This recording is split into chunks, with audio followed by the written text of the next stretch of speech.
Alhamdulillah asta'inuhu wa astaghfiruh wa na'udzu billahi min shururi anfusina man yahdihillahu fala mudilla lahu wa man yudlil fala hadiya lahu وأشهد أن محمدًا عبده ورسوله أما بعد فأعوذ بالله من الشيطان الرجيم بسم الله الرحمن الرحيم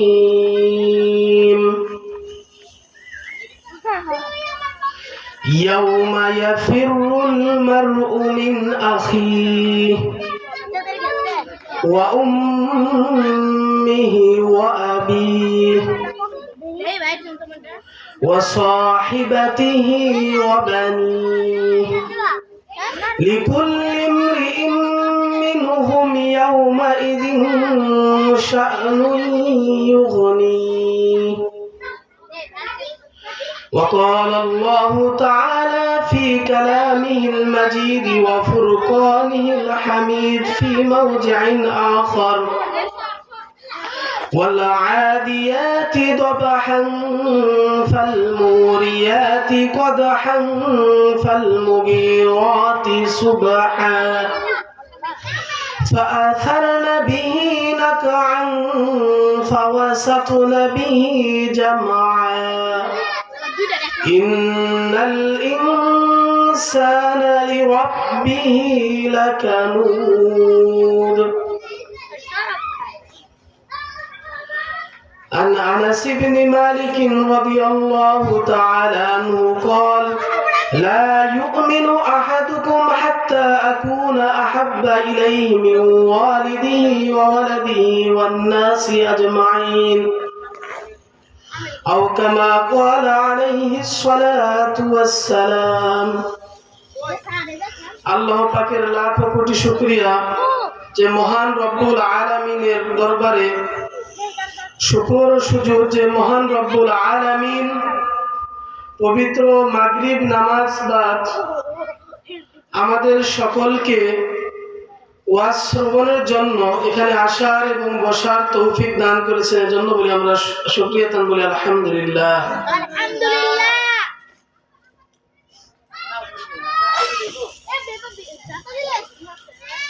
হাজার হাজার মাখলুকাত,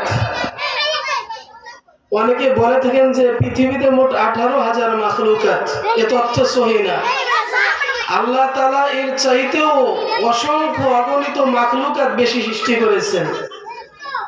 তো আমাদের সকলের প্রশ্ন জাগে যে আল্লাহ তাআলা এত মাখলুকাতের মাঝে মাত্র জিন এবং ইনসানকে কেন তার ইবাদতের জন্য সৃষ্টি করেছেন?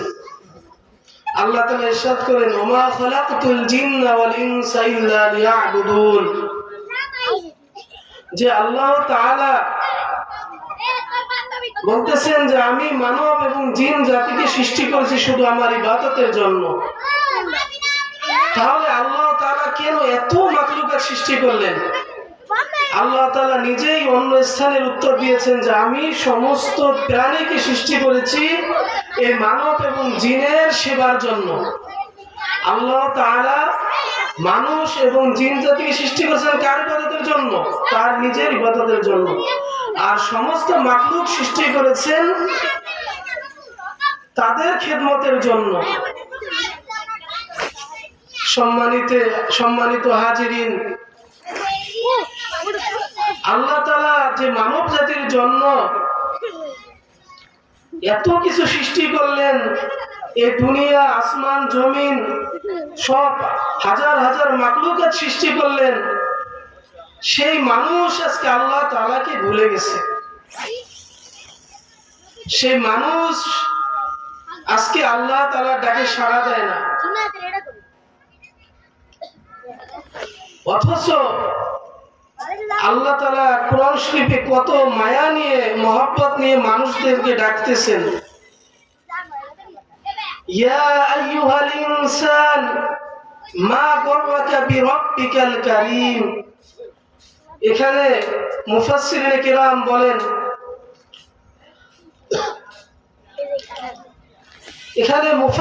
কিরাম বলেন, যে আল্লাহ তাআলা এখানে ইনসান শব্দ কেন ব্যবহার করলেন? এখানে ইনসান শব্দ ব্যবহার না করে মুসলিম শব্দ ব্যবহার করতে পারতেন, মুমিন শব্দ ব্যবহার করতে পারতেন, কিন্তু মুমিন শব্দ ব্যবহার না করে ইনসান অর্থাৎ মানব সকল, সে হিন্দু হোক, মুসলিম হোক, খ্রিস্টান হোক, বৌদ্ধ হোক, এ থেকে বোঝা যায় আল্লাহ তাআলা মানব সকলকে কত সুন্দর ভালোবাসেন। তো আল্লাহ তাআলা ইরশাদ করতেছেন যে ইয়া আইয়ুহাল ইনসান, হে মানব সকল, কি হয়েছে? মা গররাকা বিরাব্বিকাল কারীম, যে তোমার দয়াময় আল্লাহ তাআলা থেকে তোমাকে কোন জিনিস তোমাকে ধোঁকা দিয়ে ফিরিয়ে রাখছে? আল্লাহ সুবহানাহু ওয়া তাআলা যদি মানুষকে সৃষ্টি করেন, এরপর যদি জাহান্নামে দেন, আল্লাহর তো কোনো ক্ষতি নাই, আল্লাহর সামান্য মাত্র ক্ষতি নাই। একটা মানুষ জান্নাতে গেলেও আল্লাহর ক্ষতি নাই। এই পৃথিবী আল্লাহ তাআলা যদি সৃষ্টি নাও করতেন, তাতে আল্লাহর কুদরতের সামান্য তারতম্য হতো না। তারপরও আল্লাহ তাআলা মানুষকে ভালোবেসে, আল্লাহ তাআলা মানুষকে ভালোবেসে সৃষ্টি করেছেন, মহব্বত করে সৃষ্টি করেছেন। সেই মানুষ আজকে আল্লাহ তাআলাকে ভুলে গেছে। তো আল্লাহ তাআলা এইভাবে মানুষকে ডেকে বলতেছেন যে আল্লাযী খালাকাকা ফাসাওয়াকা ফাআদালাক, যে মানুষ সকল, তোমরা ওই আল্লাহকে কিভাবে ভুলে গেলে যে আল্লাহ তাআলা তোমাকে সৃষ্টি করেছেন? আল্লাযী খালাকাকা ফাসাওয়াকা, এরপর তোমাকে সুদৃঢ় সুঠাম শক্তি দিয়েছেন, যে বড় বড় হাতি, বড় বড় প্রাণী, এরা তোমার কথায় উঠে বসে। একটা হাতি যদি এক এলাকায় আক্রমণ করে বসে, 500 মানুষেরও ক্ষমতা নাই সেই হাতিটা যদি উচ্ছৃঙ্খল হয়ে যায় তাকে ফেরানো। কিন্তু একটা শিশু বাচ্চা যখন সেই হাতিটাকে নিয়ে ঘুরে, সেই হাতি যেদিকে ঘুরায় সেদিকে ঘুরে। তো আল্লাহ তাআলা সৃষ্টি করেছেন, দয়া করে ভাবে ক্ষমতা দিয়েছেন, সেই মানুষ আজকে আল্লাহ তাআলাকে ভুলে গেছে। তো হে মানব, হে আমার প্রিয় মুসলিম ভাইয়েরা, তো আল্লাহ তাআলা এত মায়া নিয়ে, মহব্বত নিয়ে এই পৃথিবীকে এমনিতেই সৃষ্টি করেন নাই। আল্লাহর কোনো লাভ নেই, তারপর এমনিতেই আল্লাহ তাআলা সৃষ্টি করেন নাই, একটা উদ্দেশ্য নিয়ে সৃষ্টি করেছেন। এই দুনিয়া একদিন সৃষ্টি হয়েছে, আবার এই দুনিয়া ধ্বংস হয়ে যাবে। আল্লাহ রাসূল সাল্লাল্লাহু আলাইহি ওয়াসাল্লাম ইরশাদ করেছেন যে তোমরা জানো কিয়ামত আর আমার মাঝে দূরত্ব কতটুকু? আল্লাহ রাসূল সাল্লাল্লাহু আলাইহি ওয়াসাল্লাম সাহাবায়ে কেরামের দিকে দুটো আঙ্গুল, শাহাদাত আঙ্গুলি আর মধ্যমা আঙ্গুলি একত্রিত করে বলছেন যে শাহাদাত আঙ্গুলি আর মধ্যমা আঙ্গুলির মাঝে যতটুকু ব্যবধান, আমার এবং কিয়ামতের মাঝে ততটুকু ব্যবধান। অর্থাৎ পৃথিবীর শেষ সময় এসে গেছে।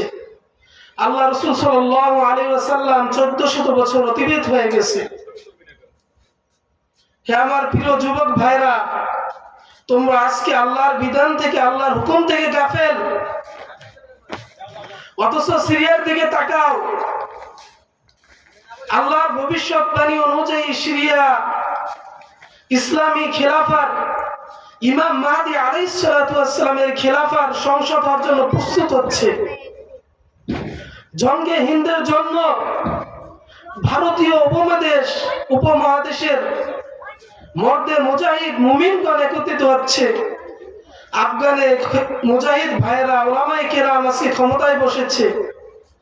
সব দিকে একটা যুদ্ধের রব পড়ে গেছে।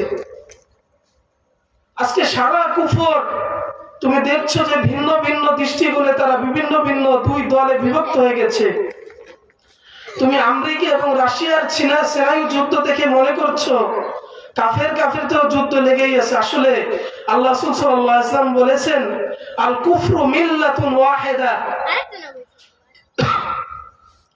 যে কুফররা সব এক মিল্লাত।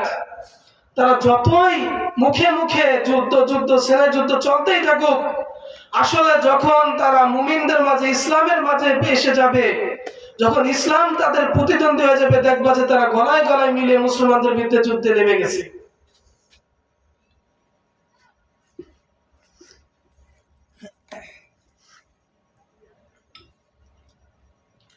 তো আমি বলতেছিলাম যে আল কুফরু মিল্লাতুন ওয়াহিদা। হে যুবক ভাইরা, মুসলিম ভাইরা, আজকে আমরা কোথায় চলছি? আল্লাহ রাসূল সাল্লাল্লাহু আলাইহি ওয়াসাল্লাম বলেছেন মান তাশাব্বাহা বিকওমিন ফাহুয়া মিনহুম। আল্লাহ রাসূল সাল্লাল্লাহু আলাইহি ওয়াসাল্লাম ইরশাদ করেছেন, যে ব্যক্তি কোন সম্প্রদায়ের সুরত সিরাত অর্জন ধারণ করবে, সে সেই সম্প্রদায়ের অন্তর্ভুক্ত হয়ে যাবে। আজকে আমাদের আদর্শ হওয়া উচিত ছিল আমাদের নবী হযরত মুহাম্মদ মুস্তাফা সাল্লাল্লাহু আলাইহি ওয়াসাল্লাম। হযরত আম্মা জান আয়েশা রাদিয়াল্লাহু তাআলা আনহাকে জিজ্ঞাসা করা হলো যে আম্মা জান, আল্লাহ রাসূল সাল্লাল্লাহু আলাইহি ওয়াসাল্লাম এর চরিত্র কেমন ছিল? তাবিঈরা যখন জিজ্ঞাসা করলো তার ছাত্ররা যে আম্মা জান, আমাদেরকে রাসূল করিম সাল্লাল্লাহু আলাইহি ওয়াসাল্লামের চরিত্রের ব্যাপারে একটু বলেন। হযরত আয়েশা রাদিয়াল্লাহু তাআলা আনহার সাথে সাথে উল্লেখ করলেন, উত্তর দিলেন, খুলুকুহু হুয়াল কুরআন, যে আল্লাহ রাসূল সাল্লাল্লাহু আলাইহি ওয়াসাল্লামের চরিত্র ছিল কোরআন। কোরআনের প্রতিচ্ছবি ছিল আল্লাহ রাসূল সাল্লাল্লাহু আলাইহি ওয়াসাল্লামের চরিত্র। হে যুবক, হে আমার প্রিয় মুমিন ভাইরা, আজকে আমাদের পোশাক আশাক চেহারায় আমাদের সুন্নতি ভাবধারা নেই। আজকে আমাদের লেবাস দেখলে মনে হয় আমি যে মুসলিম সন্তান, এটা আমার চেহারায় ফুটে ওঠে না।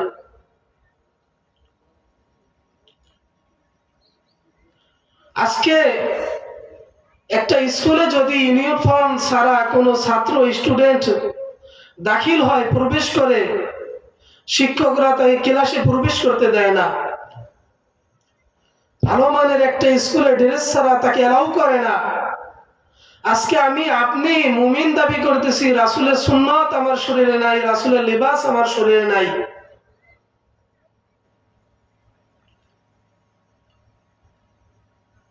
সুন্নাত হলো আমাদের পোশাক, হলো এটা ইউনিফর্ম, ইসলামের ইউনিফর্ম। আমার সিরাত, আমার সুরাত দেখে আমার পরিচয় হবে যে আমি মুসলিম না আমি কাফির। আল্লাহ রাসূল সাল্লাল্লাহু আলাইহি ওয়াসাল্লাম বলেছেন আফুল লুহা, যে তোমরা দাড়িকে লম্বা করো। অন্য এক হাদিসে রাসূল সাল্লাল্লাহু আলাইহি ওয়াসাল্লাম বলেছেন যে কেউ যদি দাড়ি খাটো করে, খুর লাগায়, তাহলে মনে হয় যেন সে আমার কলিজায় আঘাত করলো। কোথায় আমার সেই দাড়ির সুন্নাত? ফুকাহে কেরাম বর্ণনা করে নিজের দাইমি সুন্নাতের মধ্যে একটি হলো দাড়ি। দাড়ি যদি কেউ ছাটে, এক মুষ্টির নিচে করে, 4 ইমামের মধ্যে সে 24 ঘন্টা গুনাহগার হতে থাকবে, তার আমল নামায় গুনাহ লেখা থাকবে। তেমনি ভাবে সুন্নাতি লিবাস হলো, আমার চুলের সুন্নাত হলো বাবরি চুল রাখা। রাসূল করিম সাল্লাল্লাহু আলাইহি ওয়াসাল্লামের সুন্নাত হলো, ফুকাহে কেরাম লিখেন যে বাবরি চুল রাখা। ওয়াফরা লিম্মা জুম্মা, কাঁধ পর্যন্ত বা কাঁধ এবং কানের লতির মাঝখান পর্যন্ত, বা অফরা যেটা হলো কানের লতি সুই সুই করবে চুল। আমার চুল বড় রাখতে মন চায় তো আমি বাবরি রাখি, কিন্তু আমি কাদের স্টাইলে আমি আমার চুল রাখতেছি, আবার আমি মুমিন দাবি করতেছি, আমি ইসলাম কায়েমের স্বপ্ন দেখতেছি। আর দাড়ি চুল যেটা চারো সাইডে সমান করে রাখা, এটা হলো সুন্নতে সাহাবা। এক সাহাবী রাসূল করিম সাল্লাল্লাহু আলাইহি ওয়াসাল্লামের সামনে এলোমেলো চুল নিয়ে আসছে। রাসূল সাল্লাল্লাহু আলাইহি ওয়াসাল্লাম বললেন যে তুমি তোমার চুলকে গুছিয়ে আনো। তখন সাহাবায়ে কেরাম সর্বদিক থেকে চুলকে সেটে আল্লাহ রাসূলের সামনে এসেছেন, আল্লাহ রাসূল তার প্রশংসা করেছেন।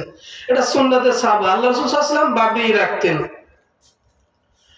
আর সম্পূর্ণ মাথা চেঁচে ফেলা, এটা আসলে রাসূলের সুন্নাত। অনেকে বলেন আসলে এটা সুন্নাত না, এটা জায়েজ, সুন্নাতে আলী।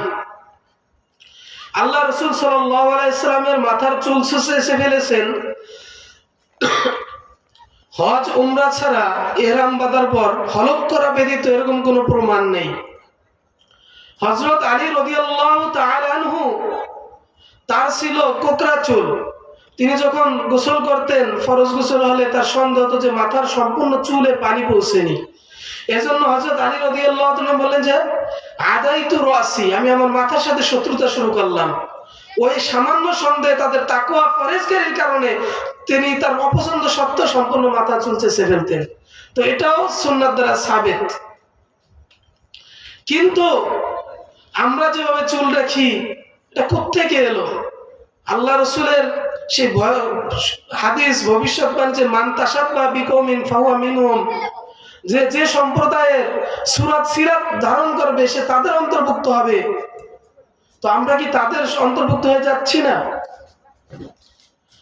আল্লাহ রাসূল সাল্লাল্লাহু আলাইহি ওয়াসাল্লাম বলছেন যে আনাস রাদিয়াল্লাহু তাআলা আনহু থেকে বর্ণিত, লা ইউমিনু আহাদুকুম হাত্তা আকুনা আহাব্বা ইলাইহি মিন ওয়ালিদিহি ওয়া ওয়ালাদিহি ওয়ান নাসি আজমাইন। যে হযরত আনাস রাদিয়াল্লাহু তাআলা আনহু বলেন যে আল্লাহ রাসূল সাল্লাল্লাহু আলাইহি ওয়াসাল্লাম বলেছেন, হে মুমিন তোমরা শুনো, তোমরা কখনো পরিপূর্ণ ঈমানদার হতে পারবে না, তোমরা কখনো পরিপূর্ণ ঈমানদার হতে পারবে না যতক্ষণ পর্যন্ত আমি নবীকে সবচাইতে বেশি ভালো না বাসবা। পিতা মাতা স্ত্রী সন্তান সন্ততি ধন সম্পদ সবচাইতে বেশি ভালো যতক্ষণ না বাসবা ততক্ষণ পর্যন্ত ঈমানদার হতে পারবা না। তো আমরা ঈমানদার দাবি করি, আল্লাহ রাসূলের এই কথাও মানি, অথচ আল্লাহ রাসূলের সুন্নাত আমাদের শরীরে নাই। আল্লাহ রাসূল সাল্লাল্লাহু আলাইহি ওয়াসাল্লাম বলেছেন, মা আসফালা মিনাল কা'বাইনি ফিল ইজহারি, মা আসফালা মিনাল ইজহারি মিনাল কা'বাইনি ফিন নার।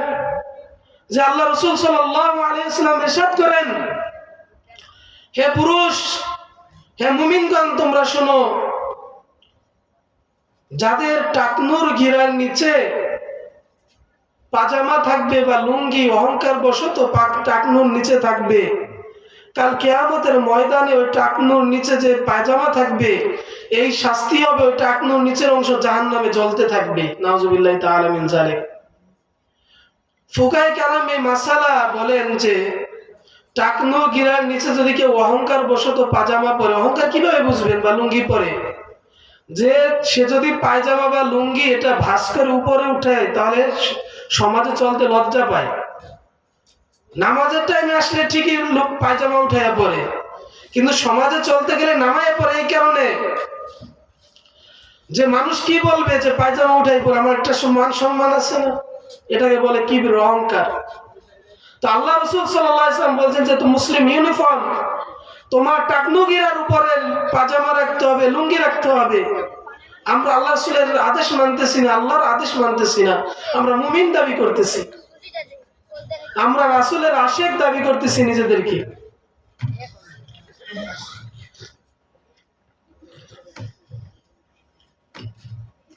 তো আমরা কেমন আশিক এটা চিন্তা করতে হবে। আল্লাহ রাসূল আমাদের জন্য এত কষ্ট করেছেন, একটা আল্লাহ রাসূলের নির্দেশ পালন করার জন্য আমাদের চিন্তা করতে হয়, আমাদেরকে লজ্জা পেতে হয়। একবার হযরত ওমর রাদিয়াল্লাহু তাআলা আনহু যখন এই যে বাইতুল মুকাদ্দাস আছে ইহুদিদের দখলে,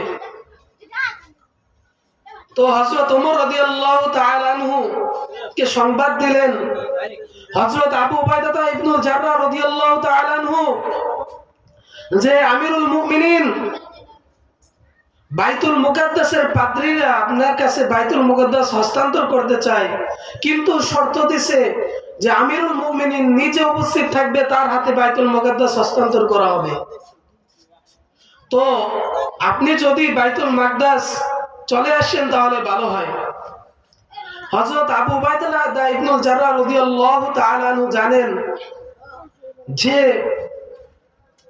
হযরত ওমর রাদিয়াল্লাহু তাআলা তার যে স্বাভাবিক পোশাক, তালিযুক্ত পোশাক, সেই পোশাক পরিধান করে নিশ্চিত আসবেন।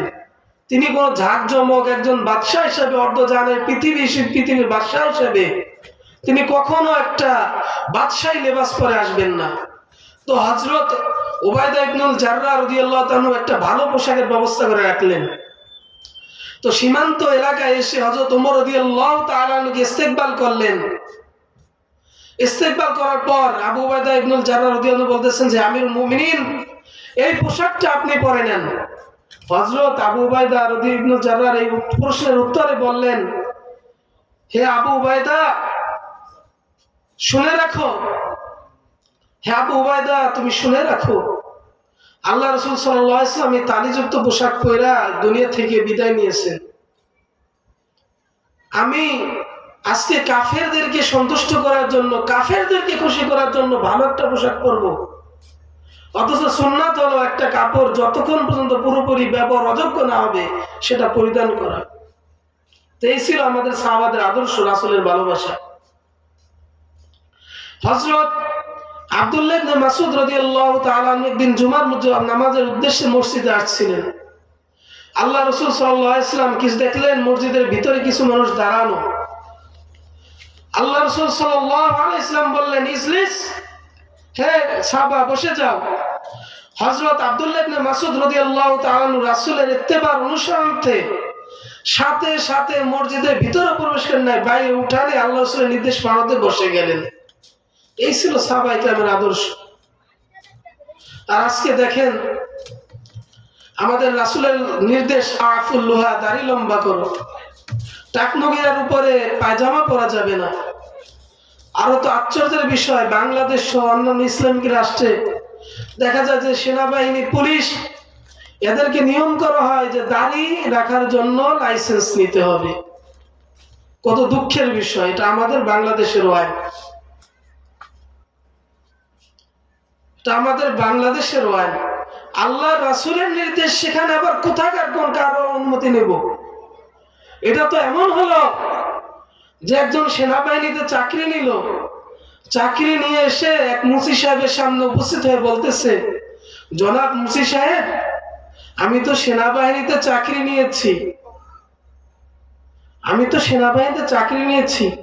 জনাব মুফতি সাহেব, এখন আপনার কাছে আমি অনুমতি প্রার্থনা করছি যেন আমাকে সেনাবাহিনীর পোশাক পরিধান করার অনুমতি দেওয়া হয়।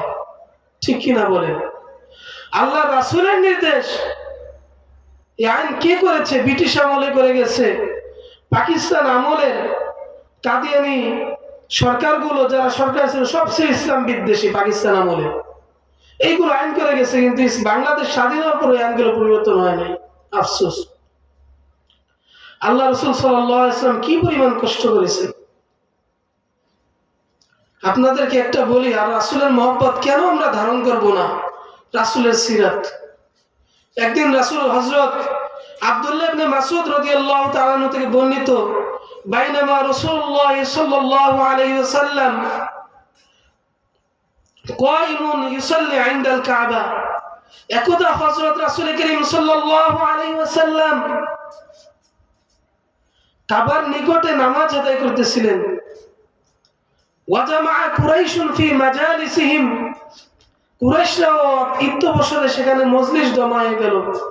তখন সেই মজলিসের মধ্যে ছিল উতবা, আবু সাইবা, আবু জাহেল, আরো কিছু নরাদম মক্কার কুরাইশরা। আল্লাহ রাসূল সাল্লাল্লাহু আলাইহি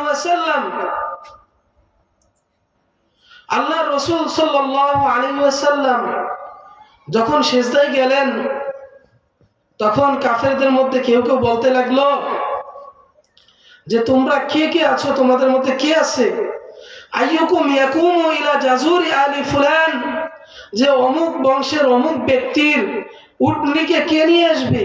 খেলে উটনি দ্বারা উদ্দেশ্য ছিল পূর্বের দিন, একদিন পূর্বে ওই বাড়ির একটা উটনি বাচ্চা প্রসব করেছে। তো সেই বাচ্চার প্রসব করার পর যে নারী ভুঁড়ি এবং বাচ্চার যে উপরের পর্দা যেটা বের হয় বাচ্চা প্রসবের সময়, সেই ময়লা স্তূপ থেকে সে কে নিয়ে আসবে? এরপরে এটা আল্লাহ রসুলের মাথার উপরে রেখে দিবে, কাঁধের উপরে রেখে দিবে। তো তাদের মধ্যে যে সবচাইতে বেশি পাপিষ্ঠ, সে সাথে সাথে সেখানে গিয়ে সেটা নিয়ে এসে আল্লাহ রসুল সাল্লাল্লাহু আলাইহি ওয়াসাল্লামের কাঁধ মুবারকে সেটা রেখে দিল। নাউজুবিল্লাহি তাআলা মিন যালিক। ফাতুল বারী সহ অন্যান্য শুরুহুল হাদিসের মধ্যে এই হাদিসের ব্যাখ্যা করা হয়েছে যে নারী বুড়ি বা বাচ্চা প্রসবের পরে যে এটাকে বলা হয় হলো সিলা, তো আরবিতে বলা হয় এটাকে সিলা। তো এই সিলার ওজন সর্বোচ্চ কতটুকুই হবে? অথচ আপনাদের সকলের জানা আছে আল্লাহ রাসূল সাল্লাল্লাহু আলাইহি ওয়াসাল্লামকে জান্নাতের যুবকদের 40 জন যুবকের মতো শক্তি দান করা হয়েছিল। সুবহানাল্লাহ। তো হাদিসের বিশারদগণ এর ব্যাখ্যায় লেখেন যে আল্লাহ রসুল সাল্লাল্লাহু আলাইহি ওয়াসাল্লাম চিন্তা করলেন আমার সাথে কি কাজটা করলো এই নরাদমরা। আল্লাহ রসুল সাল্লাল্লাহু আলাইহি ওয়াসাল্লাম লজ্জায় সেখান থেকে মাথা তুললেন না, সিজদা থেকে মাথা তুললেন না।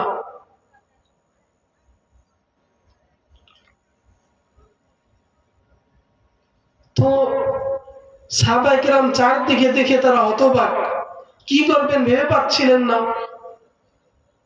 কারণ সাহাবায়ে কেরাম যারা ছিলেন সবই ছিলেন দুর্বল বংশের। যদি কেউ এটা সরাতে যায় নিশ্চিত তাকে কাফেররা মেরে ফেলবে। এর মধ্যে তখন ছিলেন আব্দুল্লাহ ইবনে মাসউদ রাদিয়াল্লাহু তাআলা আনহু, তিনিও ছিলেন সাধারণ বংশের মানুষ। তো তিনি একটি বুদ্ধি করলেন, সাথে সাথে এক দৌড়ে হযরত ফাতেমা রাদিয়াল্লাহু তাআলার কাছে গিয়ে সমস্ত বিবরণ পেশ করলেন। হযরত ফাতেমা রাদিয়াল্লাহু তাআলা ছিলেন জুয়াইরিয়া বা 10-12 বছরের একটা বালিকা তখন মাত্র। কিন্তু তিনি যখন যেহেতু হাশেমি বংশের ছিলেন, তার গায়ে হাত দেওয়ার মতো সাহস কারো ছিল না।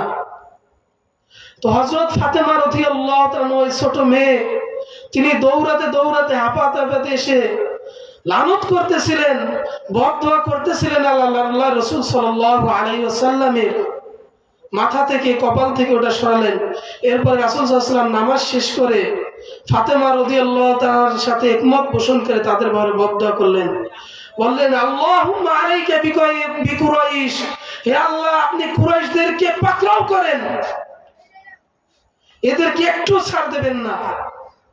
সুম্মা বাদা যালিক সাম্মাহুম, এরপরে আল্লাহ রাসূল তাদের নাম ধরে ধরে দোয়া করলেন। আল্লাহুম্মা আলাইকা বি আবি জাহেল, আল্লাহুম্মা আলাইকা বি উতবা ওয়া শাইবা, এভাবে 7-8 জন নরাদমের নাম নিলেন। হযরত আব্দুল্লাহ ইবনে মাসউদ রাদিয়াল্লাহু তাআলা ইরশাদ করেন যে বদরের দিন দেখলাম এই নরাদম আবু জাহেল, উতবা, শাইবা, আবি মুঈত সব অন্যান্য এই নরাদমরা সবগুলো চিত হয়ে শুয়ে মরে রয়েছে। আরবের সমস্ত সর্দার চিত হয়ে পড়ে শুয়ে রয়েছে। তো আল্লাহ রসুল আমাকে এখানে বলার উচিত যে উদ্দেশ্য যে আল্লাহ রসুল ইসলামের জন্য কত কষ্ট করেছেন। আল্লাহ রসুল সাল্লাল্লাহু আলাইহি ওয়াসাল্লাম যে এই যে কষ্টটা ভোগ করলেন, এটা কি আল্লাহ রসুল সাল্লাল্লাহু আলাইহি ওয়াসাল্লাম নিজের স্বার্থের কারণে তাকে তারা কাফেররা কষ্ট দিলেন না। তিনি ইসলামের জন্য, ইসলাম প্রচারের জন্য নিজেকে বিলিয়ে দিয়েছেন। এজন্য নবী করিম সাল্লাল্লাহু আলাইহি ওয়াসাল্লাম যখন ইন্তেকাল হবে তখন জিবরাইল আলাইহিস সালাম এসে বললেন, হে আল্লাহর রাসূল, মালাকুল মাউত আপনার কাছে এসে অনুমতি প্রার্থনা করছে যে সে ভিতরে আসবে কিনা। কেমন নবী ছিলেন যে মৃত্যু এসে তাকে জিজ্ঞাসা করে আসবো কিনা।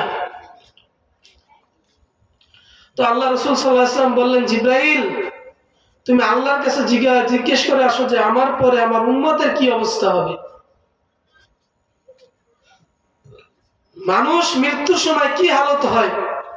তো আল্লাহ রাসূল সাল্লাল্লাহু আলাইহি ওয়াসাল্লাম যে উম্মতকে মৃত্যুর সময়ও ভুললেন না, সেই আল্লাহ রাসূলের নির্দেশ আমরা কিভাবে ভুলে যাই।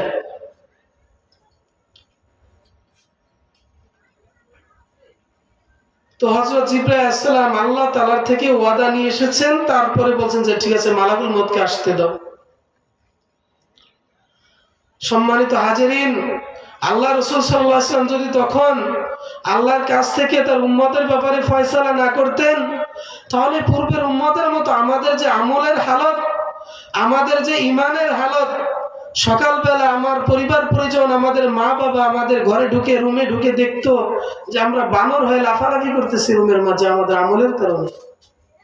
আরে বনি ইসরাইলের জামানাতে এমন ছিল, কেউ রাতে একটা গুনাহ করেছে, সকালবেলা তার ঘরের দরজার সামনে লেখা উঠতো, অমুক ব্যক্তি এই গুনাহ করেছে, সুতরাং তোমার এর শরীয়ত অনুযায়ী শাস্তি দাও। শরীরে কাপড়ে নাপাক লেগেছে, ওই কাপড় পরার বিধান তাদের ছিল না, কাপড় ওখান থেকে কেটে ফেলে দিতে হতো। আমাদের জন্য তো কত সহজ, যে দৃশ্যমান নাপাকগুলো একবার ধুয়ে ফেললে পরিষ্কার। আর ফুকায়ে কেরামের ফতোয়া, যদিও ফিকের কিতাবগুলোতে এসেছেন যেগুলো দৃশ্যমান নয়, দেখা যায় না, যেমন পেশাবের ছিটা ইত্যাদি, তো সেগুলো 3 বার ধুতে হবে। কিন্তু ফতোয়া হলো একবার যদি ভালো মতো ধুয়ে নেয় তাহলে পবিত্র হয়ে যাবে। এটা সহজের জন্য, আসানের জন্য এই ফতোয়া দেওয়া হয়। অথচ তাদের হুকুম ছিল কাপড়টাই কেটে ফেলতে হবে। কার জন্য? আমাদের রাসূলের জন্য। কালকে আমাদের ময়দানে দেখেন চার দিক থেকে ইয়া নাফসি ইয়া নাফসি ইয়া নাফসি আওয়াজ হতে থাকবে। চার দিক থেকে ইয়া নাফসি ইয়া নাফসি আওয়াজ হতে থাকবে। সবাই পেরেশান।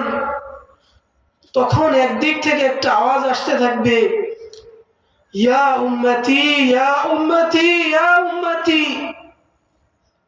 তখন মানুষ এতটা পেরেশান হবে, কারণ কাল কিয়ামতের ময়দানে এমন অবস্থা হবে যে কিয়ামত যখন সিংহে ফুৎকার দেবে, তখন মানুষ কবর থেকে এমন ভাবে উঠতে থাকবে যে কারো পোশাক থাকবে না, নগ্ন অবস্থায় উঠবে। পুরুষ নারী সবাই উলঙ্গ অবস্থায় কাল কিয়ামতের ময়দানে কবর থেকে উঠতে থাকবে।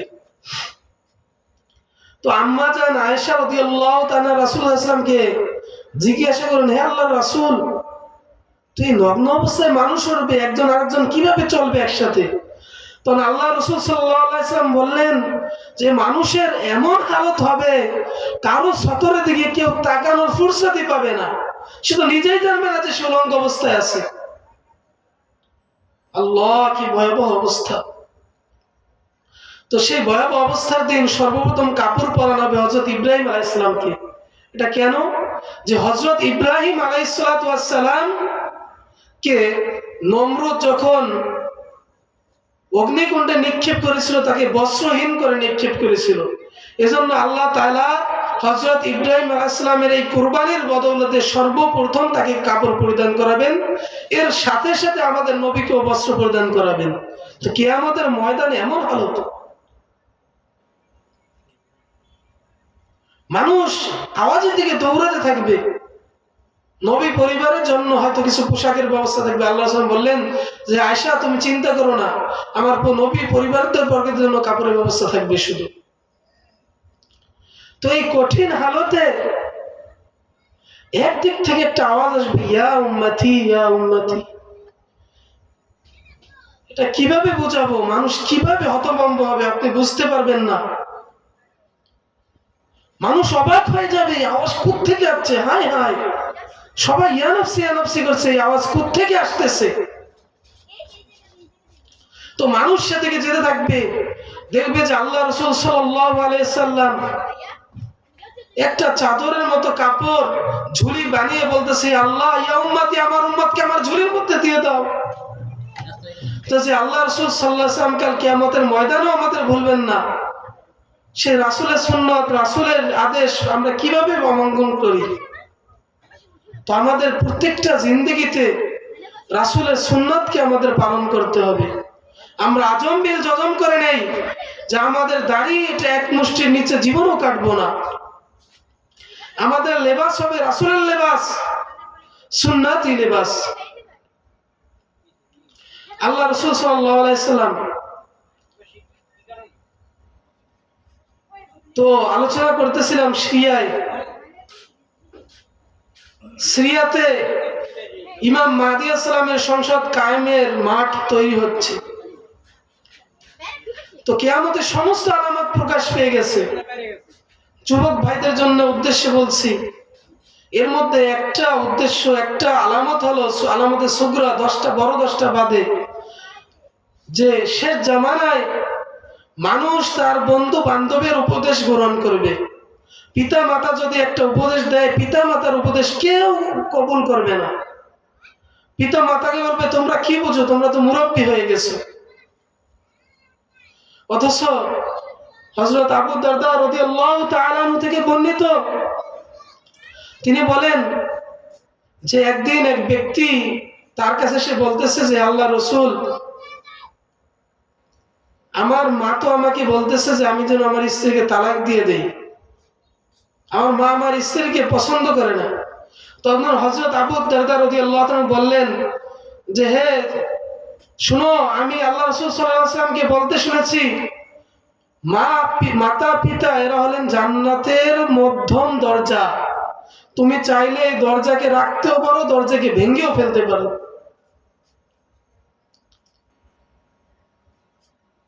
আমরা অনেকেই হযরত জুরাইজ রাহমাতুল্লাহ আলাইহির কাহিনী হয়তো শুনেছি। নবী করিম সাল্লাল্লাহু আলাইহি ওয়াসাল্লাম ইরশাদ করেন যে এক জামানায় রাসূল সাল্লাল্লাহু আলাইহি ওয়াসাল্লামের বহু পূর্বে বনী ইসরাইলে এক আবেদ ছিল, তার নাম ছিল জুরাইজ। সে খুব ভালো আবেদ ছিল।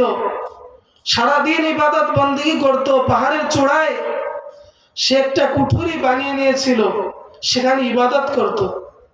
একদিন তার আম্মা ডাক দিল, হে জুরাইজ। তো এই আওয়াজ শোনার সময় জুরাইজ ছিল নামাজের মাঝখানে।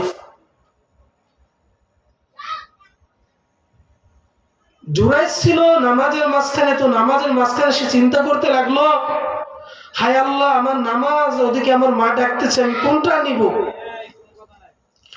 তো জুরাইজ যেহেতু আবেদ ছিল, আলেম ছিল না, ফকি ছিল না, সে মাসালা তার জানা ছিল না। মাসালা হলো যে আল্লাহ তাআলার হকের পরে সবচাইতে বেশি হক হলো মা এবং বাবা। সে ফয়সালা করতে পারতেছিল না, মায়ের ডাকে সাড়া দিবে না, আল্লাহর নামাজকে বহাল রাখবে।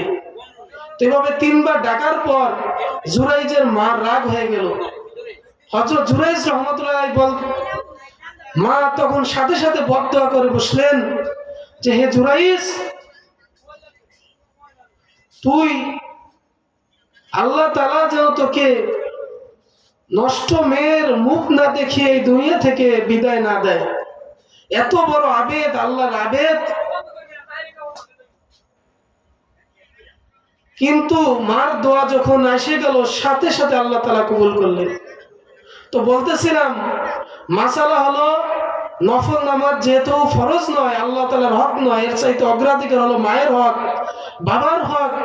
তো তার উচিত ছিল যে সাথে সাথে নামাজ ছেড়ে দিয়ে মায়ের ডাকে সাড়া দেওয়া। তো আমার প্রিয় যুবক ভাইরা বুঝেন, আমার প্রিয় মুমিন ভাইরা বুঝেন মায়ের হক কতটুকু। তো আল্লাহ তাআলা এটা কবুল করে নিলেন। এজন্য তো হাদিসে ইরশাদ হয়েছে, ফকিহুন ওয়াহিদুন আশাদ্দু আলা শাইতানি মিন আলফি আবিদিন, যে একজন ফকিহ একজন আবেদের চাইতে, হাজার আবেদের চাইতে সে শক্তিশালী, আল্লাহ তাআলার নিকট প্রিয়। তো একদিন এক বারাঙ্গনা নারী সে এসে জুরাইজকে প্ররোচনা দিতে লাগলো যে জুরাইজ, আসো আমার সাথে মিলিত হও। তো জুরাইজ যেহেতু আবেদ ছিলেন, সে তার কথায় কর্ণপাত না করার কারণে সেই নারী পাশেই ছিল এক রাখালের কুঠুরি, সে রাখালের কাছে গিয়ে মিলিত হলো এবং বাচ্চা প্রসব করলো। যখন এই অবিবাহিত মেয়ের কোলে বাচ্চা দেখলো, সবাই বলতে লাগলো যে বাচ্চাটা কার, তুমি কি করেছো? তখন ওই মেয়েটা বলে দিল যে বাচ্চা হলো অমুক আবেদের। এখন তো বুঝেন, আবেদ মানুষ সারাদিন আল্লাহ বিল্লাহ করে, মানুষ কি বলবে? মানুষ বলতে লাগলো উপর দিয়ে এত কিছু আর ভিতরে এই তলে তলে। তখন সকলেই এসে বাদশার দরবার থেকে নিয়ে গেল এবং তার ইবাদতখানা ভেঙে দিল। তো এত বড় অপমান একজন আবেদ, বুঝে নেন কি অবস্থা। শুধু কেন যে সে মায়ের একটা ডাকে নামাজ পড়া অবস্থায় সাড়া দেয় নাই। আর আজকে কিয়ামতের আলামত হয়ে যাচ্ছে, আমি মা বাবার কথা শুনছি না, তাদেরকে নিয়মিত কষ্ট দিচ্ছি, বন্ধু বান্ধবকে প্রাধান্য দিচ্ছি, তো জুরাইজ যখন দেখলো তাকে অপমান করা হচ্ছে, তখন জুরাইজ বললেন যে আমাকে তো আসলে আগে বলো ব্যাপারটা কি হয়েছে। তখন জুরাইজ অনেক বড় আবেগ ছিল, বলল যে তুমি তো অমুক মেয়ের সাথে এই কাজ করেছো, এই যে তোমার বাচ্চা। তখন জুরাইজ নামাজ পড়লেন, নামাজ পড়ে বললেন যে আমার কাছে বাচ্চাটাকে নিয়ে আসো। বলেন জুরাইজ যদি এই কথা বলে হাজারো বার যে আমি এই কাজ করে নেই, কেউ বিশ্বাস করবে? কেউ বিশ্বাস করবে না। কিন্তু আল্লাহ তাআলা এত বড় আবেগ যে জুরাইজের এই নিষ্পাপতা প্রমাণের জন্য আল্লাহ তাআলা এমন এক মুজিজা দিলেন যে শিশুকে জিজ্ঞাসা করলেন যে বলো তোমার বাপ কি। সাথে সাথে শিশুর কণ্ঠে উচ্চারিত হলো যে অমুক রাখাল আমার বাপ। সাথে সাথে মানুষ বিশ্বাস করে নিল যে জুরাইজ এই কাজ করে নাই। তো জনগণ মাপ চাইলো, ক্ষমা চাইলো, বলল যে আমরা আপনার ইবাদতখানাকে স্বর্ণ দিয়ে তৈরি করে দেই। তিনি বললেন যে আমার স্বর্ণ দালান তো যারা তার মুখাপেক্ষী, যারা তাকে ভালোবাসে তাদের জন্য, আমাকে ঝুপড়ি বানিয়ে দিলেই চলবে। তো দেখেন মা বাবা কি। তো এজন্য প্রিয় যুবক ভাই, কিয়ামতের আলামত প্রকাশ পেয়ে গেছে। আমরা যেন কিয়ামতের আলামত না হই, আমরা যেন ইমাম মাহদীর কাফেলার সৈনিক হতে পারি, এজন্য আমাদেরকে সুন্নতের অনুসরণ করতে হবে।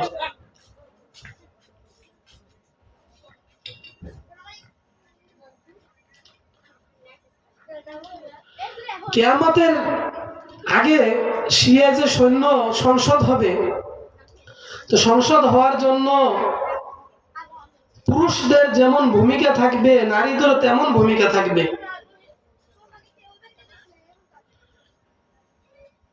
ইসলাম কখনো নারীকে অবহেলা করে নাই। আমার সম্মানিত মা বোনেরা শুনে রাখুন, অনেকে বলে থাকেন যে ইসলাম নারীকে ঠকিয়েছে। তাদের এক নম্বর দাবি হলো, প্রমাণ দেন তারা, যে একজন পুরুষ, একজন ছেলে যে সম্পদ পায় তার অর্ধেক একজন নারী পায়।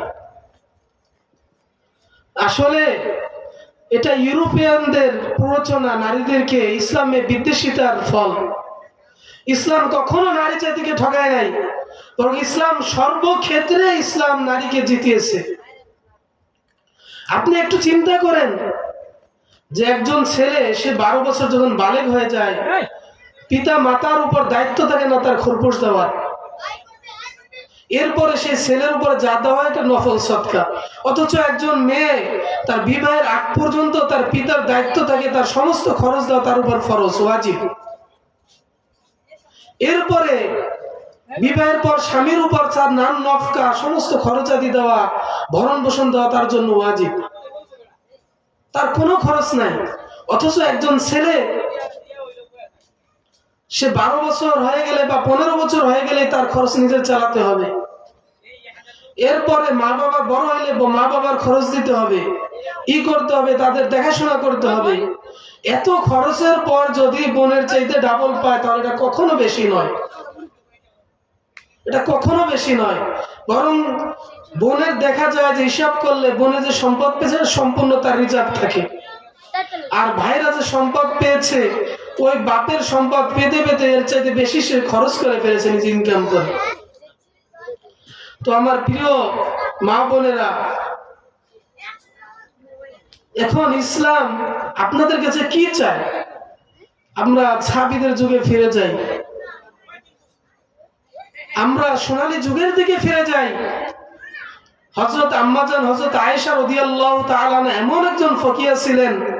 আজকে আমাদের আবার নবজাগরণ শুরু হয়েছে, এটা জঙ্গে হিন্দের আলামত, ইসলাম কায়েমের আলামত যে এখন মা বোনরাও মাদ্রাসায় পড়া শুরু করেছে। আমি যে বছর দাওরা মাওলানা পরীক্ষা দিয়েছি, সেই বছর দেখা গেছে যে মেয়েরা তো সব শেষ করে না পড়ালেখা, তারপরেও 15,000 ছেলে শিক্ষার্থী দাওরা পরীক্ষা দিয়েছে। পক্ষান্তরে মেয়ে পরীক্ষার্থী ছিল 16,000, বালিকা শাখায় ছিল মাওলানা 16,000। যে আম্মাজান হযরত আয়েশা রাদিয়াল্লাহু তাআলার দাম সাহাবায়ে কেরামের যুগে এমন ছিল যে আয়েশা রাদিয়াল্লাহু তাআলা একটা ফতোয়া দিলে বড় বড় মুরব্বি সাহাবায়ে কেরাম, আল্লাহর রাসূলের ইন্তেকালের সময় ছিল মাত্র 18 বছর, মাত্র একটা তরুণী, তার ফতোয়ার সামনে সবাই মাথা নত করত। হযরত আবু মুসা আশআরী রাদিয়াল্লাহু তাআলা আনহু একটা ফতোয়া নিয়ে বারবার ঘুরতেছিলেন, বিভিন্ন সাহাবায়ে কেরামের কাছে যাচ্ছিলেন। তো সবাই কাছে উত্তর পেলেন, তিনি কখনো সন্তুষ্ট হইতে পারেন নাই। অবশেষে হযরত আম্মা জান আয়েশা রাদিয়াল্লাহু তাআলা আনহার কাছে এমন উত্তর পেলেন, হযরত আয়েশা রাদিয়াল্লাহু তাআলা আনহা খুশি হয়ে তিনি তার সম্পর্কে কবিতা আবৃত্তি করতে শুরু করলেন যে, আম্মা জান আয়েশা, আমি আজ থেকে আর কারো কাছে কোনো বিষয়ে আপনার ছাড়া জিজ্ঞাসা করব না। অথচ হযরত আবু মুসা আশআরী কত বড় মাপের একজন সাহাবা ছিলেন। অথচ আজকে আমাদের 16,000 মা বোনেরা মাদ্রাসা থেকে মাওলানা হচ্ছে, কিন্তু তাদের সেই ফলাফল পাচ্ছি না আমরা। বাদাইউস সানায় নামে একটা কিতাব আছে এবং তোহফাতুল ফুকাহা, এরা দুইজন সাথে উস্তাদ শাগির্দ ছিলেন, একই জামানার ছিলেন। এই জামানায় তোহফাতুল ফুকাহা ওলার মেয়ে এত বড় ফকিয়া ছিলেন, তার ফতোয়ায় স্বাক্ষর ছাড়া ওই জামানায় ফতোয়া, শ্বশুর, জামাই এবং মেয়ে এই তিনজনার ফতোয়া ছাড়া কোনো ফতোয়া ওই দেশে কার্যকরী হতো না।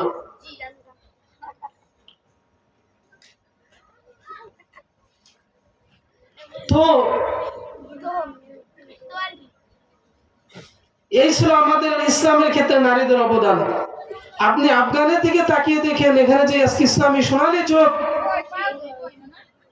সেখানে মুজাহিদদের মুখ থেকে শুনুন যে বোনদের সেখানে জিহাদের ক্ষেত্রে অবদান কোনো অংশেই কম ছিল না। বোনেরা সারা রাত পানি গরম করে রাখতো যে আমার বাসার পাশ থেকে একজন মুজাহিদ যাবে, সেই মুজাহিদ কতদিন ধরে হয়তো গোসল করতেছে না, খানা পিনা খাচ্ছে না, তাদের জন্য সারা রাত জেগে তাদের খাবারের ব্যবস্থা করত। তো এই ছিল ইসলামে তাদের অবদান। আজকে আমাদের জাগতে হবে। সিরিয়ায় ইসলামের সংসদ তৈরি হচ্ছে, দাজ্জাল যখন আগমন করবে এমন এক ভয়াবহ অবস্থা হবে যে আল্লাহ রাসূল সাল্লাল্লাহু আলাইহি ওয়াসাল্লাম বলছেন যে মুমিন সকালে মুমিন থাকবে, বিকালে কাফের হয়ে যাবে। এমন ভয়াবহ অবস্থা। সেই দাজ্জালের ফিতনা থেকে বাঁচতে হলে আজকে থেকে আমাদের সকলের পরিপূর্ণ ঈমানিয়াত হাসিল করতে হবে। শুধু পুরুষ হলে চলবে না, নইলে সেদিন ধোঁকায় পড়ে সবাই কাফের হয়ে যাবে। সেদিন এমন অবস্থা হবে যে কাফেরদের কাছে সমস্ত পানি, খাবার সব চলে যাবে। পরিবারে যখন এসে দেখবে যে পরিবারে খাবার নেই, পানি নেই, শিশু বাচ্চা মায়ের স্তনে বুকে মুখ লাগিয়ে রেখেছে কিন্তু দুধ বের হচ্ছে না, শিশুটা কঙ্কালসার হয়ে যাচ্ছে, আয়না ঘরের মতো হয়ে যাচ্ছে, সে কঠিন মুহূর্তে মা দেখা যাবে যে তার কঙ্কালের মতো দেহ হয়ে গেছে, স্ত্রীর ঠোঁট শুকিয়ে শুষ্ক চামড়া, শুষ্ক একটা সাপের খোলসের মতো হয়ে গেছে। তখন এটা দেখে একজন পরিপূর্ণ মুমিন ইমানদার ব্যক্তি ধৈর্য ধারণ করতে পারবে না। সে জামানা তো সামনে আসতেছে, সে জামানার সামনে আসতেছে। এজন্য আজকে থেকে প্রস্তুতি নিতে হবে, আমাদের দৃঢ়পণ করতে হবে যে আমরা আজকে থেকে ইমানের উপর, আমালিয়াতের উপর আমরা উঠব। তা নাহলে আমাদের উপায় থাকবে না। ইমান ছাড়া জিহাদে কখনো, ইসলাম ছাড়া কখনো বিজয় সম্ভব নয়। সময় প্রায় শেষের দিকে, যে ইমান জিহাদের ময়দানে কতটা জরুরি আমল, এ সম্পর্কে দুটো কথা বলকে আমি আজকে আমার বয়ান শেষ করব। যে একদিন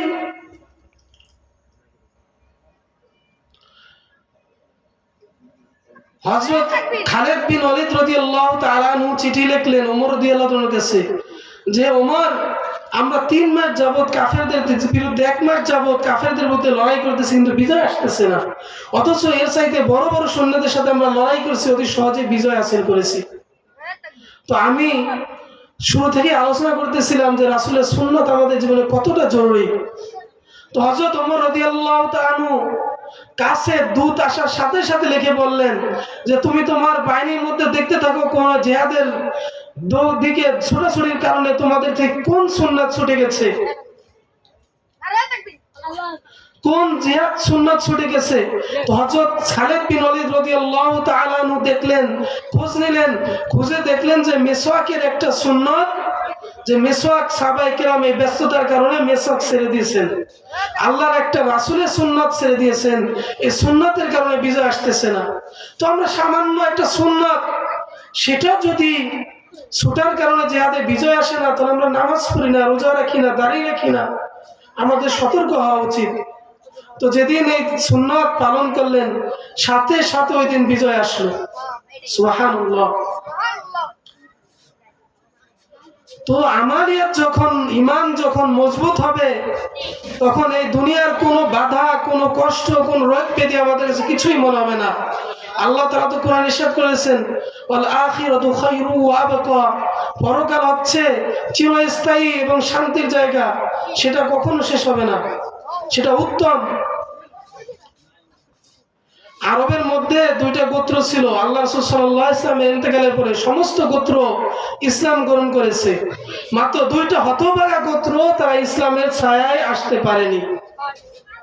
সেই গোত্র দুইটার নাম ছিল বনু কুইলাব এবং বনু গাসসান। তো রোমকদের সাথে এখন যেমন আমেরিকা এবং রাশিয়া বিশ্বের দুই পরাক্রমশালী, সেই জামানায় একটু মনোযোগ দিয়ে শুনুন, রোম এবং ইরান, পারস্য, এই দুটো ছিল সুপার পাওয়ার। তো রোমকদের সাথে দীর্ঘদিন ধরে জিহাদ চলতেছিল, বিজয়ের মুখ দেখতেছিলেন না মুসলমানরা, রোমকরাও বিজয় হাসিল করতেছিল না। তো একদিন রোমের বাদশা বলল যে বনু কিলাব এবং বনু গাসসান এরা তো আরাবিয়ান, তারা আরবীয়, যে আজকে মুসলমানও তো আরবীয়, তো আরবীয়দের মোকাবেলা আজকে আরবীয় করুক। তো বনু কিলাব এবং বনু গাসসান ছিল অনেক শক্তিশালী দুটা গোত্র। তো আল্লাহ সাহাবায়ে কেরাম যখন জানতে পারলেন আজকে ৬০,০০০ বনু কিলাব এবং বনু গাসসানের সৈনিক তারা মাঠে নামবে, তখন পেরেশান হয়ে গেলেন যে এরা যদি একসাথে নামে এই দুই গোত্র, তখন বিজয় তাদেরকে সামাল দেওয়া কষ্ট হয়ে যাবে। তো সাথে সাথে হযরত খালিদ রাদিয়াল্লাহু তাআলা আনহু, তখন আবু উবাইদা ইবনুল জাররাহ সেনাপতি ছিলেন, তিনি বলে উঠলেন যে সেনাপ্রধান, আমাকে মাত্র ৬ জন মুজাহিদ দেন, আমি ৬ জন লোক বাছাই করে নেব, মাত্র ৬০,০০০ কাফেরের বিরুদ্ধে আমি মাত্র ৬ জন আমাকে মুজাহিদ দেন, আমি ইনশাআল্লাহ বিজয় ছিনিয়ে আনবো। কেমন ঈমান ছিল তাদের, ঈমানিয়াত কেমন ছিল! এই কথা শোনার সাথে আবু উবাইদা ইবনুল জাররাহ বলছে যে এটা তো বেইনসাফি হবে তোমার সাথে, আমি একজন সেনাপ্রধান হিসেবে তোমার সাথে বেইনসাফি করতে পারবো না, ৬০,০০০-এর মোকাবেলা আমি তোমাকে ৬ জন দিতে পারবো না। তো ঠিক আছে, তো বললেন যে ১০ জন দেন, না দেব না। এইভাবে বলছে ঠিক আছে তাহলে ৬০ জন নিয়ে যাও। তখন হযরত খালিদ বিন ওয়ালিদ রাদিয়াল্লাহু তাআলা আনহু বাছাই করে তৎকালীন যে বদরি বাহিনী ছিল, বদরি মুজাহিদ সাহাবায়ে কেরাম তাদের, এবং বড় বড় যারা বুজুর্গ ছিল, সারা রাত কান্না করতেন, দিনের বেলা জিহাদের ময়দানে থাকতেন, এরকম বাছাই করে ৬০ জন মুজাহিদ নিলেন, ৬০ জন সাহাবী কেরামকে বাছাই করে নিলেন। তো আবু উবাইদা ইবনুল জাররাহ রাদিয়াল্লাহু তাআলা আনহু তিনি তো অনুমতি দিয়ে দিলেন, কিন্তু পরেক্ষণেই পেরেশানিতে পড়ে গেলেন যে আমি তো ৬০ জন, এমন ৬০ জনকে দিলাম, এই ৬০ জন যদি শহীদ হয়ে যায়, আমি ওমরের সামনে আমি কোনো কথা বলতে পারবো না, ওমরের সামনে, আর ওমর যে রাগী, আমি তার সামনে উপস্থিত হতে পারলে আমার সাহস থাকবে না, কারণ এদেরকে ওমর রাদিয়াল্লাহু তাআলা জানতে পারছে যে এরা শহীদ হয়ে গেছে, আমাকেই রাখবে না, কারণ সব বড় বড় সাহাবী। তো আল্লাহ রাসূল সাল্লাল্লাহু আলাইহি ওয়াসাল্লামের সাহাবায়ে কেরাম যখন নিয়ে খালিদ রাদিয়াল্লাহু তাআলা ওই কাফেরদের বিরুদ্ধে মোকাবেলা করতে লাগলেন, যুদ্ধ করতে করতে ৬০,০০০-এর মোকাবেলায় ৬০ জন, বিকেল বেলা এমন হলো যে মাত্র ৬ জন ফিরে এসেছে। কয়জন? ৬ জন। তো হযরত আবু উবাইদা ইবনুল জাররাহ তো পেরেশান হয়ে গেলেন, আর হযরত খালিদ রাদিয়াল্লাহু তাআলা নির্দেশ দিয়েছিলেন যে আমরা তাদের বিরুদ্ধে আক্রমণ করব, কিন্তু পিছু ধাওয়া করব না। খালেদ রাদিয়াল্লাহু আনহু দেখলেন যে আমার পিছে মাত্র আছে 6 জন, ফিরে আসলেন সন্ধ্যাবেলায়, পেরেশান হয়ে গেলেন। কিন্তু ঘটনা ছিল উল্টো। সাহাবায়ে কেরাম এমন ঈমানের জোরে বলিয়ান ছিলেন যে এমন ঈমানের বলিয়ান ছিলেন যে যখন তাদের উপর আক্রমণ করতেছিলেন, তাদের দুনিয়ার কোনো খবর ছিল না। তারা আখিরাতের জন্য পাগল হয়ে যেতেছিলেন যে আমি শহীদ হয়ে যাব আর জান্নাতে চলে যাব সোজা। কোথায় কি দুনিয়ার কোনো খবর ছিল না। কাফেরদেরকে ধাওয়া করতে করতে করতে সিরিয়া যুদ্ধ চলতেছিল, সমুদ্রের কাছে নিয়ে গেছে। ওই 60 জন মানুষ এমন অবস্থা হয়েছে যে ওই 60 জনের ভয়ে হাজার হাজার কয়েক হাজার কাফির এমন ভয় পাইছে যে সমুদ্রে ঝাঁপায় ঘোড়াশো ঝাঁপায় আমি পানিতে ডুবে মারা গেছে। বলেন সুবহানাল্লাহ। এটা কিসের মাধ্যমে হয়েছে? সাহাবায়ে কেরাম ঈমান এমন ছিল। হযরত আলী রাদিয়াল্লাহু আনহু বলেন যে মুমিনগণ শুনে রাখো, আল্লাহ তাআলা যদি আমার সামনে জান্নাত এবং জাহান্নামকে উপস্থিত করে দেয়, তাহলে আমার ঈমান যেমন থাকবে আল্লাহ রাসূলের কেমন মহব্বত করেন দেখেন। আল্লাহ রাসূল যে বলেছেন জান্নাত জাহান্নাম সত্য, এই যে আমার ইয়াকিন জান্নাত জাহান্নামের প্রতি বিশ্বাস, আর ওই দেখার পরে আমার বিন্দু মাত্র বিশ্বাস বাড়বে না। যেমন বিশ্বাস দেখার পরে হবে, আগেও ঠিক তেমন ছিল। এই ছিল সাহাবায়ে কেরামের ঈমান। তো দেখতে ফিরতে ফিরতে যে বলতেছিলাম, দেখা হলো যে সর্বশেষ মাত্র 5 জন শহীদ হয়েছে 60 জনের মাঝে। কয়জন? 5-6 জন। 60,000 মানুষের মোকাবেলায় মাত্র 60 জন গিয়ে মাত্র 5 জন শহীদ, আর ওদের হাজার হাজার পলাইছে আর শহীদ হয়ে গেছে। এটা কিসের জন্য হয়েছে? ঈমানের। তো আমরা ঈমান হাসিল করবো না ভাই? ঈমান অবশ্যই আমাদেরকে হাসিল করতে হবে। ঈমান ছাড়া আমাদের উপায় নাই। এই দুনিয়া আল্লাহ রাসূল সাল্লাল্লাহু আলাইহি ওয়াসাল্লাম ইরশাদ করেছেন যে সর্বনিম্ন যে জান্নাত পাবে তার জান্নাতের সংখ্যা হবে, পরিমাণ হবে কতটুকু? এই দুনিয়ার দরজা দুনিয়ার সমান। আজকে একটা অঞ্চলের জন্য দেশ সরকার কত যুদ্ধ হইতেছে, কত মানুষ মারা যাইতেছে। যে সর্বনিম্ন জান্নাত পাবে কত শুধু ঈমান আনছিল, একবার আল্লাহর নাম নিয়েছিল এই শেষ জীবনে, সে 10 জাহানের মতো জান্নাত পাবে। তো জান্নাতের হুর কি অবস্থা 2-1 মিনিটের মধ্যে শেষ করে দিচ্ছি।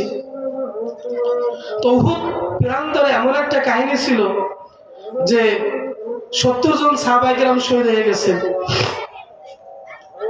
জান্নাতের একটা সৌন্দর্যের বর্ণনা দিয়ে আমি করব যে আজকে আমাদের যুবকেরা কিসের দিকে দৌড়াইতেছে, মদ শরাব খাইতেছে। অথচ আল্লাহ রাসূল সাল্লাল্লাহু আলাইহি ওয়াসাল্লাম বলেছেন যে ব্যক্তি মদ শরাব খাইতে খাইতে ওই অবস্থায় তওবা করে মৃত্যুবরণ করবে না, তওবার আগেই ইন্তেকাল করবে, কাল কিয়ামতের ময়দানে শরাব পাবে না জান্নাতে। আর জান্নাতে সব এমন হবে সেখানে আকল জাহেল হয়ে যাবে না, মাথা একটা যে শরাবের যে স্বাদ এবং শরাব খেলে যে শরীরে একটা স্পিড আছে সেটা আসবে, কিন্তু আকল জাহেল হবে না, মাতলামি করবে না, সব পাবে না। তুমি মানুষ যুবক রোটার পিছে দৌড়াইতেছে, বেগানা নারীর পিছে দৌড়াইতেছে, অথচ জানে না জান্নাতের সৌন্দর্য কতটুকু। উহুদ প্রান্তরে এক সাহাবী মুমূর্ষু অবস্থায় পড়েছিলেন। তো হুরেরা তো দ্রুহ কবজ করার জন্য রেশমি কাপড় নিয়ে উপস্থিত, জান্নাতি পানি নিয়ে উপস্থিত। তো এক হুর সে চিন্তা করেছে যে সাহাবীর হয়তো এখন জান কবজ হয়ে গেছে, তো রেশমি রুমাল দিয়ে তার রুহটাকে তোলার জন্য গেছে। তো আরেক হুর সে করছে কি ওই সাহাবায়ে কেরাম আল্লাহর মুজিজা প্রকাশ করার জন্য ওটা দেখাইতেছিলেন, যে বলতেছেন আরে কি করতেছো, পানি পান করছো কেন, তো শহীদ হয় নাই, তো জীবিত মুমূর্ষু, তো তাকে হাতে দিয়েছেন। কেউ কেউ বলেন যে ওই যে হাতে যে তার পেয়ালায় জান্নাতের পানি ছিল, ওইখান থেকে 1 ফোঁটা পানি তার মুখের কাছে মুখের উপর এসে পড়েছে। আর কেউ কেউ বলেন যে তার ঠোঁটটা হুর পরে গেছে, তার উপর একটা ঠোঁটটা একটু তার ঠোঁটে লেগেছে। তো ওই স্বাদ এমন ছিল, ওই সাহাবা ইন্তেকালের পূর্ব পর্যন্ত সব সময় মান সম্মানের কোনো খেয়াল ছিল না, এত মজা ছিল, সব সময় জিহ্বা দিয়ে এরকম ঠোঁটে চাটতেন, হাঁটতে হাঁটতে মানে চাটতে চাটতে এমন অবস্থা হয়েছিল যেখানে মোচ উঠে গেছিল, এত স্বাদ 1 ফোঁটা পানির। জান্নাত ছেড়ে আমরা কোথায় যাইতেছি? তো আল্লাহ রাসূলের সুন্নাত আমরা ধরি, আল্লাহ রাসূলের নির্দেশ আমরা পালন করি। আল্লাহ পাক সুবহানাহু ওয়া তাআলা আমাদেরকে সেই তৌফিক দান করেন, সকলে বলে আমিন। আল্লাহ তাআলা দোয়া করা উচিত ফিলিস্তিনের মুজাহিদদের জন্য, আমরা কখনো দোয়া ছাড়বো না। কারণ কিয়ামতের ময়দানের আগে সিরিয়া যেটা আমরা দেখি এখানে হবে ইমাম মাহদীর সংসদ। দুনিয়া যখন বিলীন হয়ে যাবে, এই আল্লাহ তাআলা যখন সমান হয়ে যাবে, এই সিরিয়াতে কি হবে? আল্লাহ তাআলা হাসর মাদ্রাসা কায়েম করবেন, বিচার হবে কোথায়? আল্লাহ তাআলা ময়দান কায়েম করবেন সিরিয়াতে। আল্লাহ রাসূল সাল্লাল্লাহু আলাইহি ওয়াসাল্লাম বলেছেন যে শেষ জামানায় সাহাবায়ে কেরাম জিজ্ঞাসা করে কোথায় তোমরা বাসস্থান গ্রহণ করবে? আল্লাহ রাসূল সাল্লাল্লাহু আলাইহি ওয়াসাল্লাম বলেছেন যে তোমরা সিরিয়াতে চলে যাও। তো আজকে সিরিয়া প্রায় প্রস্তুত চারদিকে। তো আল্লাহ পাক সুবহানাহু ওয়া তাআলার জন্য আমাদের ঈমানকে পাকাপোক্ত করার তৌফিক দান করুক। আমাদের সকলের উচিত যে আমাদের এক ওয়াক্ত নামাজ আমরা ছাড়বো না ইনশাআল্লাহ। সকলে পারবো না ইনশাআল্লাহ? আর যে বললাম নবীজির যে ভালোবাসা, নবীজি আমাদের জন্য এত কষ্ট করেছেন, আমরা সকলে দাঁড়িয়ে রাখতে পারবো না ইনশাআল্লাহ? টাক নগরের নিচে আমরা কখনো যেন আমাদের পোশাক না আসে। আল্লাহ পাক সুবহানাহু ওয়া তাআলা আমাদেরকে তৌফিক দান করুন এবং আমাদের জীবনকে রাসূলের সুন্নতে নূরান্বিত করার তৌফিক দান করুন। ওয়া আখির দাওয়ানা আলহামদুলিল্লাহি রাব্বিল আলামিন।